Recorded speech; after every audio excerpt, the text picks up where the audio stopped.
Hello listener and welcome to another enablement session. I'm Vlad, I'm a solutions engineer with Supernova, and I'm more than happy to walk you through our end-to-end solution. So as you can see in here, I have a landing page where I have used some HTML, CSS and basic JavaScript just for the sake of functionality.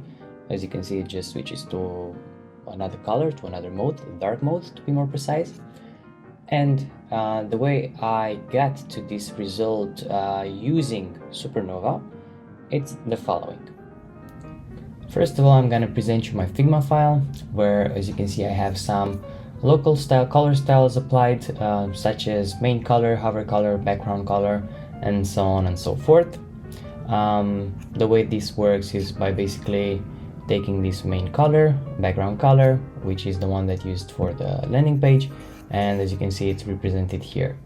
I can just show you that it is the right color, because if I go here and I go to the var, as you can see the number there 061827, and if I go back here and circle to my background color, it would be 061827. Here I'm going to present you the same setup, but with Figma variables.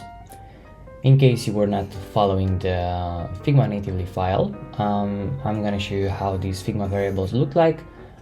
This is the setup. Here I have my variables, the name for each and every one of them, the background color, once again, it's 061827, and if I go back to the landing page and check this background color, 061827. Keep in mind this color because it's going to be important throughout this whole process. Cool. The sync is in place, and if I go back to Supernova and I go to the variables end-to-end solution, you will see that my tokens are up here. Here is the setup for the token studio.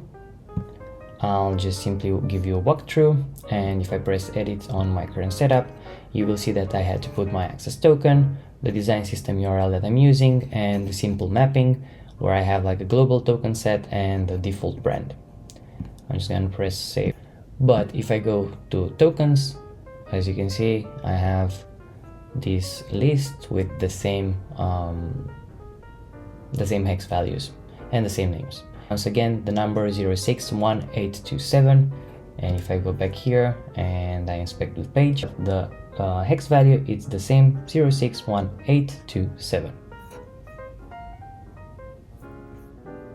Awesome. Now that we got familiar with all three types of design data that we can use, such as Figma files, Figma variables, and Token Studio, the rest of the setup is the same for each and every one of them. Once I go back to Supernova, I can see that I have here all my design tokens, and if I go to the code automation, I already have set up a pipeline. How did I do the pipeline? It's quite easy.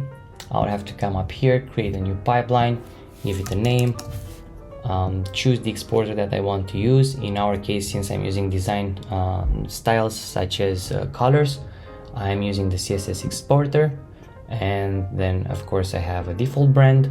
I'm pressing next, then choose the event that I want to be triggered by. In my situation, I'm choosing source updated, so each time there's a change committed and published in my Figma file, the exporter will be triggered and it will run by itself.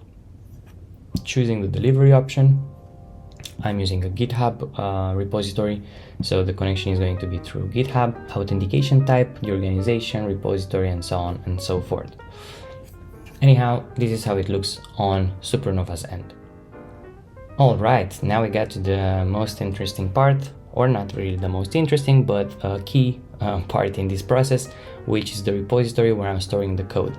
For who is technical or who is familiar with how a repository is set up, see here I have my style CSS file and my index HTML, and then of course the JS functionality, and then some images and the README file. But for the purpose of this, I'm just going to show you how this looks like inside.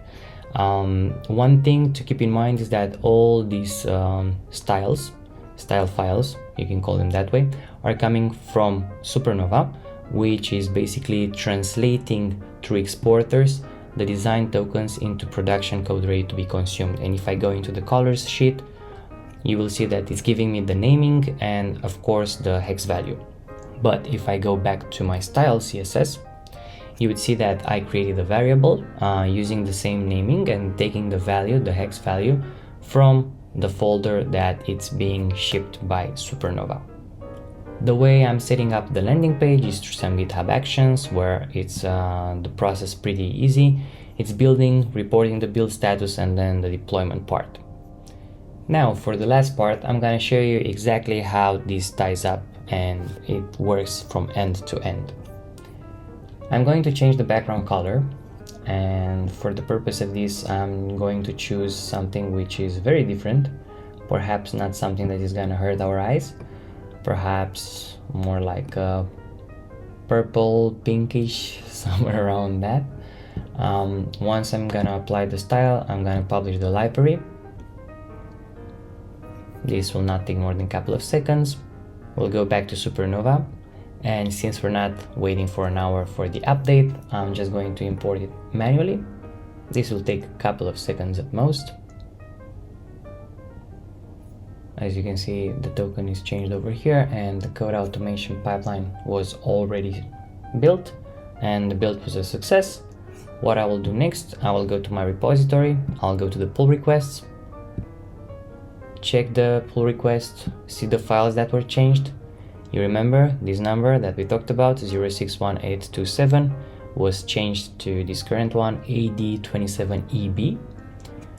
And what I'll do next, I'll go back to the conversation, merge the pull request, confirm the merge, and then the actions will instantly start to deploy the new changes into the landing page.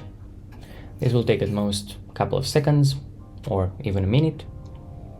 And once it's going to be done, you will be able to see the result. And voila, here it is. Thank you for watching.